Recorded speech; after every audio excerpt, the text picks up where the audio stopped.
Assalamualaikum warahmatullahi wabarakatuh. Hari ini saya nak put forward satu topik yang saya rasa penting, yang mana topik ni dibincangkan sebenarnya dalam grup usrah saya. So thanks to my usrah mates yang memprovidekan this kind of idea for me to make a video today untuk semua, yang mana saya rasa penting dari segi kita melihat apakah purpose versus motivation. Sebenarnya having a great purpose ataupun correct purpose ataupun clear purpose dalam kehidupan kita, terutamanya kita sebagai seorang Muslim, adalah penting. Selalunya orang akan simplifykan purpose tu sebagai nak dapatkan redha Allah, tapi tak ramai yang definekan bagaimana nak capai redha Allah tu. Dan setiap orang berbeza ya. Saya mungkin melalui bisnes saya, melalui advokasi saya, melalui cara saya bercakap, ability saya bercakap. Anda mungkin lain. Mungkin ada orang yang suka buat a group discussion, mungkin ada orang yang jadi sehebatnya dalam dia punya kerja, ataupun kalau siapa yang kat sini doctors ke, siapa-siapa yang serve the people, dia ada dia punya purpose sendiri. Tapi kita kena be clear yang mana purpose kita tu ada something, then we should actually be proud of that purpose and hold on to that purpose supaya kita dapat capai redha Allah SWT. Itu pada saya penting. Kerana bila kita ada clear purpose, kita punya motivation akan driven by that. Dan motivasi ni pada saya lah, saya setuju dengan salah satu cadangan usrah mate saya. Kalau tak ada purpose yang clear, motivasi kita akan senang jatuh merudum dan mungkin akan hilang. Kita kena tahu sebagai seorang manusia memang kita akan ada motivasi yang naik dan turun. Sebab tu kalau macam kita tengok hadis Rasulullah dalam Al-Quran pun ada disebutkan tentang bekerja bersama-sama dengan manusia yang lain. Nature of humans is being a societal punya entity. So benda tu penting disebabkan flaws yang ada pada manusia tu sendiri. Okay, kalau kita ambil dalam bentuk motivasi, memang kita tahu, kita sendiri pernah rasa motivasi kita akan ada naik turun. Ada masa kita suka buat advokasi, ada masa kita suka buat benda tu. Dan kadang-kadang dalam kerja kita tu ada masa kita macam malasnya nak pergi kerja, malasnya nak pergi begitu kan.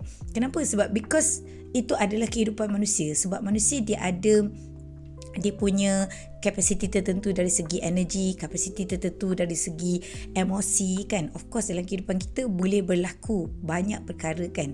Okay, so motivasi tu bila dia akan turun dan naik, apa yang akan drive motivasi tu untuk naik kembali adalah having a clear purpose in life. So bunyi dia macam besar ataupun mungkin ada setengah orang rasa simplistic kan. Tapi sebenarnya it's really crucial for us to define that setiap satu perkara tu ada purpose-nya. Sebab tu kalau dalam hadis Rasulullah SAW ada disebutkan innama a'malu binniyat kan. Setiap satu amalan dikira berdasarkan niatnya. Saya banyak kali saya fikir tentang hadis tu, tapi bila kita cari syarah berkenaan dengan hadis tu dan sebagainya, sebenarnya it's adalah cara untuk kita having a definite purpose all the time. Bukan nak kata macam kita kena jot down benda tu every day and every single second, tapi kena ada masa-masa yang macam kita tengok balik. Okay, mungkin sebulan sekali. Kalau untuk diri saya requirekan diri saya lebih kurang macam minimum sebulan sekali untuk saya tengok kembali. Okay, what am I doing with my kids? What am I doing with my business? What am I doing with my advocacy? Dan walaupun benda tu kalau dalam of course dalam strategic planning, business ke apa ke, dia panggil benda tu macam kita quarterly review dan sebagainya kan. Tapi sebenarnya benda tu dia adalah satu keperluan untuk kita melihat kita ni adakah kita on track dan sebagainya. Especially kalau orang yang berada dalam career yang not driven by certain entity. Contohnya macam suri rumah sepenuh masa, ataupun orang yang dia ada flexibility yang lebih berbanding macam orang yang bekerja tetap. Sebab bekerja tetap dia macam kena berada dalam rangka planning company tu. Tapi kalau kita bekerja sendiri ni, dia kadang-kadang memang kita sendiri yang kena drive benda tu. So apa yang boleh dibuat adalah dengan kita sentiasa review the purpose tu, and the motivation will comes along. So of course motivasi tu dia akan datang dalam intensity lah. Ada intensity tinggi, ada intensity rendah. So bila begitu, kita kena tahu juga apa yang menyebabkan intensity motivasi kita tu tinggi, apa yang menyebabkan motivasi intensity kita tu rendah. Adakah disebabkan serta-serta masa, adakah ada benda yang kita perlu twitch. So bila kita sentiasa check kita punya purpose tu along the line apa yang kita nak buat. Kena macam purpose tu adalah konsep, kemudian aplikasi dia macam mana nak capai that purpose kan. So bila kita tengok benda tu from time to time, mungkinlah kalau kata macam susah macam kalau kadang-kadang seorang suruh rumah sepenuh masa kerana memang sibuk mungkin tak perlu jot down, just macam fikir, okay, today actually aku tengah buat benda ni. Okay, ambil, sebenarnya benda tu dia tak makan masa lama pun. Dia boleh jadi lama, boleh jadi panjang lah. Kalau tak sempat 5 minit bercukup, kalau sempat sejam 2 jam kalau mampu fikir kan. So saya perasan lah bila kita ada quarterly review dan kita review tentang purpose kita from time to time, dia akan lebih mudah dan benda tu dia akan ajar otak kita. Baru-baru ni saya dengar talk daripada Dr. Amin. Dia kata macam mana kita nak trick brain kita adalah dengan kita bagi tahu dia apa yang kita patut buat. Contoh macam saya kata, okay, purpose saya tahun ni adalah macam untuk saya dapatkan sesuatu ekstra untuk diri saya, iaitu saya nak hafal. Kita jangan kata saya akan hafal. Tak. Nak trick brain kita adalah by the end of this year saya hafal 1 juzuk.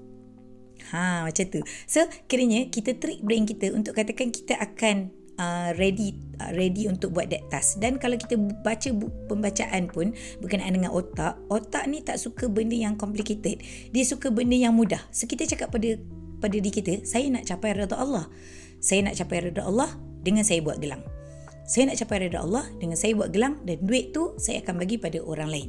Contoh lah, ni contoh je. Ataupun saya nak membaca buku supaya isi dalam buku tu saya akan sampaikan kepada orang lain akan dapat benefit dan saya akan dapat redha Allah because usaha saya tu. Itu antara contohnya. So bila kita definekan sebegitu, dia bukan jadi lagi benda yang terawang-awangan. So bila dia tak jadi benda yang terawang-awangan, purpose tu akan grounded, and kemudiannya motivasi tu pun akan datang kalau sekalipun waktu tu kita sedang berada dalam keadaan yang terperuk dan sebagainya. Of course, saya tak menidakkan kalau ada masalah kesihatan, masalah apa-apa yang berlaku dalam keluarga kita, accident ke sebagainya, kita perlukan masa untuk dapatkan motivasi tu. Tapi as long as kita bagi otak kita tu secara conscious kesedaran purpose yang kita ada dalam kehidupan kita tu, dia akan lagi mudah lah. Dan of course peringatan ni bukan untuk saya sahaja, bukan untuk anda semua sahaja, tapi untuk saya yang terutamanya. So Assalamualaikum warahmatullahi wabarakatuh. InsyaAllah kalau ada butir-butiran benda yang saya boleh share lagi selepas ni, saya akan share dengan anda semua. Assalamualaikum.